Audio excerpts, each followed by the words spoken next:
They always came at night. Black masks, 9 bullets, no witnesses. Your neighbor, your pastor, your judge. Any one of them could be your executioner.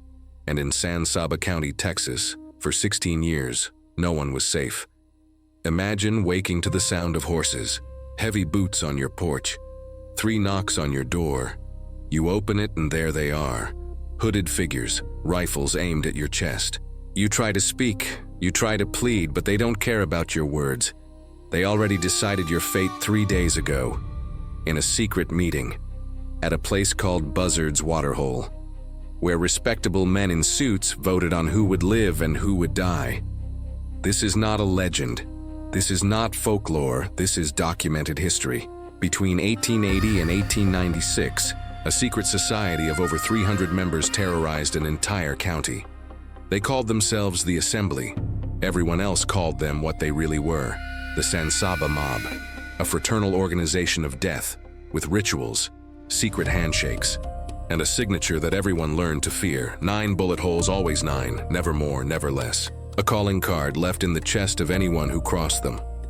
Today, we expose the darkest secret society in Texas history, where your killer sat next to you in church, where the man who signed your death warrant was the same man who baptized your children, where an entire community became accomplice to murder. This is the story of the Assembly. Lock your doors. Trust no one. This is the Texas bloodbath. San Saba County sits in the heart of Texas, isolated, remote, far from the railways and major roads that connected the rest of the state to civilization. In the 1850s, this isolation made the county vulnerable. Horse thieves roamed freely. Cattle rustlers operated with impunity. Outlaws knew that the nearest sheriff could be days away. So the good citizens of San Saba did what Americans have always done when the law fails them. They took matters into their own hands. It started innocently enough. The Anti-Horse Thief Association, a group of ranchers and farmers who banded together to protect their property. They would patrol at night, guard their livestock, chase down rustlers when they struck. And for a while it worked. The crime rate dropped. Families felt safer. The association grew, more members joined, dozens became hundreds. And that's when something changed. Something dark, something evil. Because absolute power doesn't just corrupt, it transforms, it mutates. It creates monsters out of ordinary men. By 1880, the Anti-Horse Thief Association was dead. In its place stood something far more sinister. They called it the Assembly, a secret society organized exactly like a Masonic lodge, with levels of initiation, secret signs, hidden gestures that only members could recognize. They met in the shadows, in places no decent person would venture. Buzzard's Waterhole, a stagnant pond surrounded by dead trees where buzzards circled overhead like omens of death. Cottonwood Pond, a remote clearing deep in the woods where screams couldn't carry. The membership was shocking. Not outlaws, not criminals, not the desperate men society had cast aside. No, these were the pillars of the community. Religious leaders who preached forgiveness on Sunday and voted for murder on Monday. Elected officials who swore to uphold the law while secretly planning to break it. Wealthy ranchers, business owners, the tax assessor, the town's most respected citizens, men whose word was trusted, men whose judgment was valued, men who decided that they alone had the right to determine who lived and who died in San Saba County. The Assembly had rules, strict rules, absolute secrecy. Membership was never discussed, not with your wife, not with your children, not with anyone outside the organization. The penalty for breaking this rule: death. Second rule: attend all meetings when summoned. Miss a gathering at Buzzard's Waterhole and you became suspect. You became dangerous. You became a liability. Third rule: when the vote is cast, you ride. No excuses, no exceptions.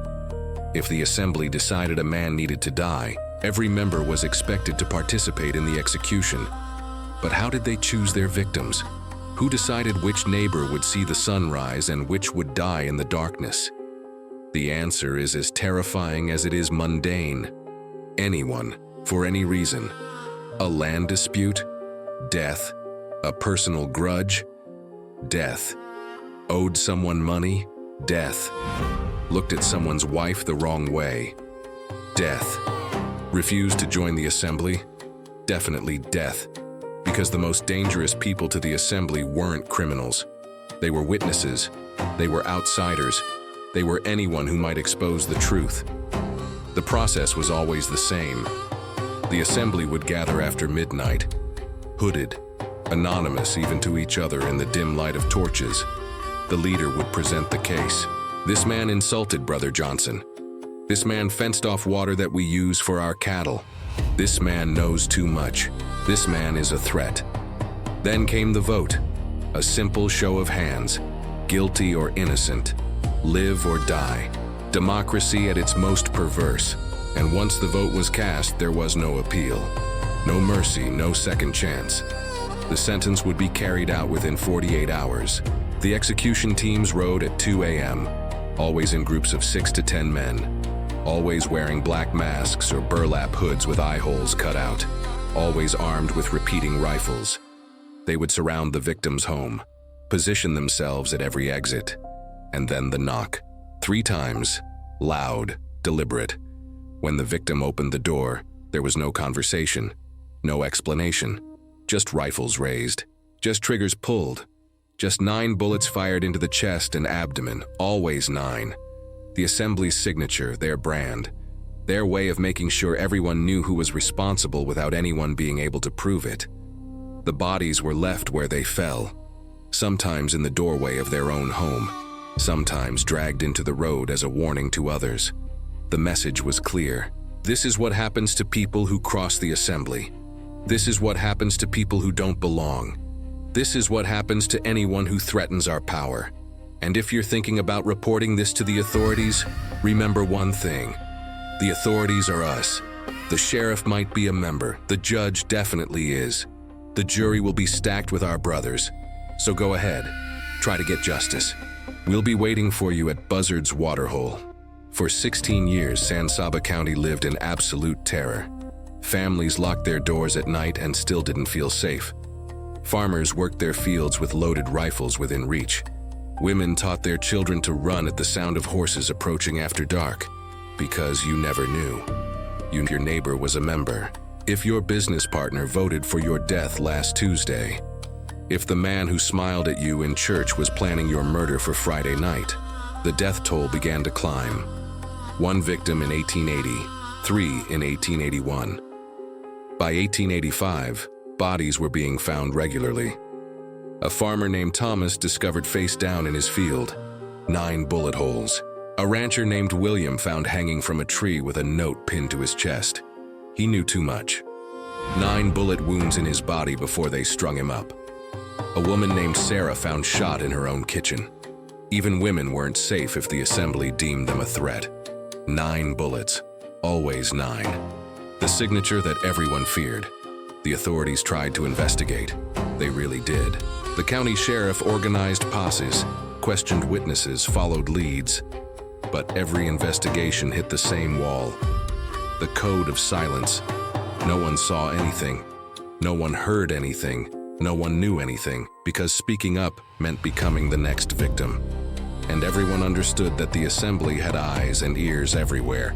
That shopkeeper you told your suspicions to? Member, the ranch hand who overheard your conversation. Member, the person you thought you could trust. Probably a member too. By 1890, it's estimated that the assembly had over 300 active members. 300 men in a county of just a few thousand people. Think about that. 1 in every 10 adult men was part of a secret murder society. Your odds of accidentally confiding in a member were terrifyingly high. And the assembly knew this. They used the fear. They fed on it. They wanted everyone to understand that they were untouchable, that they controlled San Saba County completely, that even talking about them could get you killed. The breaking point came in 1895. Particularly brutal double murder shocked even those who had grown numb to the violence. 2 brothers, young farmers who had recently moved to the county, were found executed on the road between their farm and town. 18 bullet holes between them. The assembly had apparently wanted to send an extra strong message, but this time they made a mistake. This time, One of the brothers survived long enough to write 3 letters in his own blood on the dirt road. TAM, the assembly. For the first time, someone had defied the code of silence, even in death. The governor of Texas received word of the massacre. Pressure mounted from newspapers across the state. San Saba County was becoming an embarrassment, a black mark on Texas's reputation. Something had to be done. In 1896, the state finally acted. They sent in the Texas Rangers, not the local sheriff, not county deputies who might be compromised. The Rangers, the most feared law enforcement agency in the American West. And they sent the best they had. Sergeant W. John L. Sullivan arrived first, a weathered veteran who had faced down outlaws, Comanche raiders, and Mexican revolutionaries.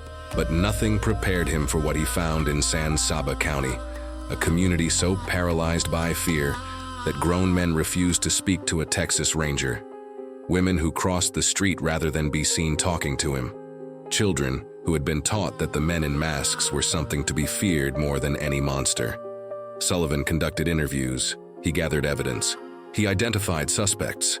But every time he got close, his witnesses would disappear, or recant their statements, or turn up dead with 9 bullets in their chest. Sullivan realized he was fighting something bigger than a gang of killers.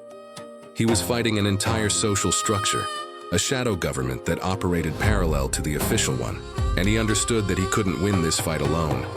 He needed help. He needed someone even more legendary than himself. He needed Captain Bill McDonald. Bill Jess McDonald was a legend even among Texas Rangers. They said he was the kind of man who could stop a riot with a glare, that he'd once arrested 10 armed men single-handedly, that criminals heard his name and fled the state. The saying went, "One riot, one ranger." And Bill McDonald was that one ranger. McDonald arrived in San Saba County in late 1896. He brought with him District Attorney W.C. Linden, a prosecutor known for his relentless pursuit of justice. Together, they developed a strategy. They wouldn't try to investigate in San Saba County. Too many potential members, too much interference. Instead, they would move their operations. Key witnesses would be relocated to Austin or Llano. Trials would be held far from the assembly's reach. Grand juries would be composed of people from other counties who had no connection to the secret society. And they found an unlikely ally, Ulluth M. Sanderson, editor of the San Saba County News. While everyone else lived in fear, Sanderson did something incredibly brave or incredibly foolish, depending on your perspective. He started writing editorials condemning the assembly, articles exposing the culture of fear, opinion pieces demanding justice. Every week, his newspaper published another piece challenging the secret society. Every week, Sanderson expected to wake up to hooded figures on his porch, but he didn't stop. He kept writing, kept publishing, kept shining light into the darkness. The combination of McDonald's investigation, Linden's prosecution, and Sanderson's journalism finally began to crack the assembly's power. Members started to turn on each other. Some fled the county entirely. Others made deals with the prosecutors, naming names in exchange for leniency. The code of silence, maintained for 16 years through violence and terror, began to crumble. Trials were held. Evidence was presented. Witnesses who had been too terrified to speak in San Saba County found their courage in Austin courtrooms. But justice, when it finally came, was incomplete, frustratingly incomplete. Some assembly members were convicted. A handful went to prison.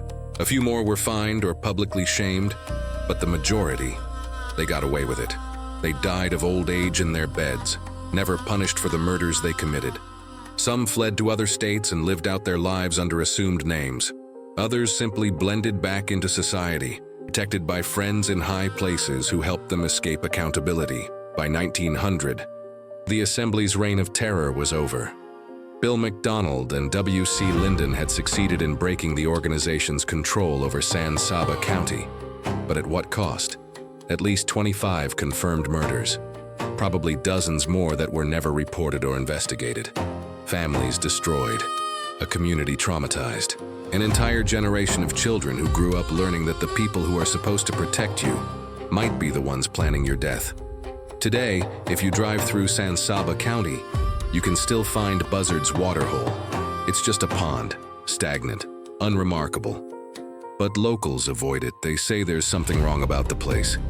That even on hot summer days it feels cold near the water.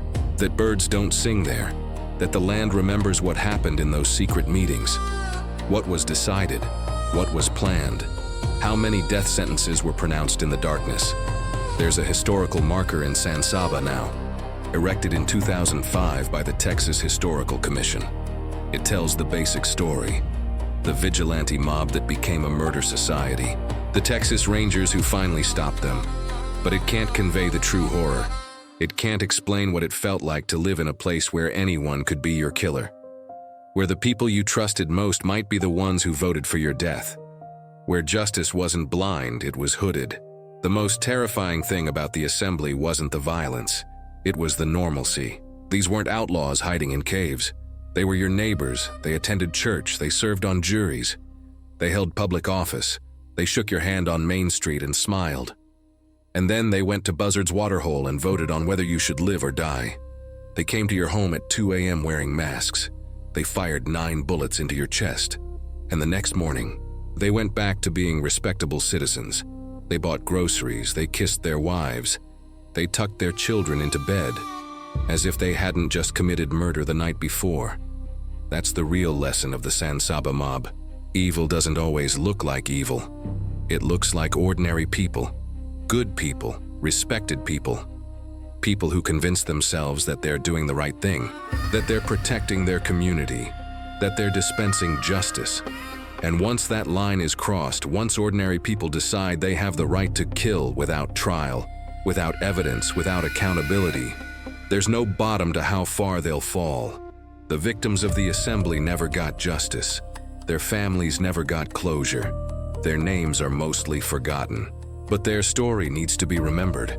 Because it's a warning, a reminder of what happens when fear replaces law, when secret societies replace open justice, when your neighbors become your executioners. The San Saba mob proved that the scariest monsters don't hide under your bed. They sit next to you in church. They wave to you from their front porch. They shake your hand with a smile. And then they meet in secret and decide that you need to die. 9 bullets, always 9. That was the assembly's signature. But the real signature they left wasn't in the bodies. It was in the survivors, in the community that learned to live with evil, in the children who grew up never feeling safe in their own homes, in the decades of trauma that followed, in the knowledge that sometimes the people who are supposed to protect you are the ones you need protection from. Sleep well tonight. But remember, your neighbor is watching, your pastor knows your secrets, your judge has decided your fate. And if you hear hooves at 2 a.m., if you hear 3 knocks on your door, if you see men in black masks, remember the San Saba mob.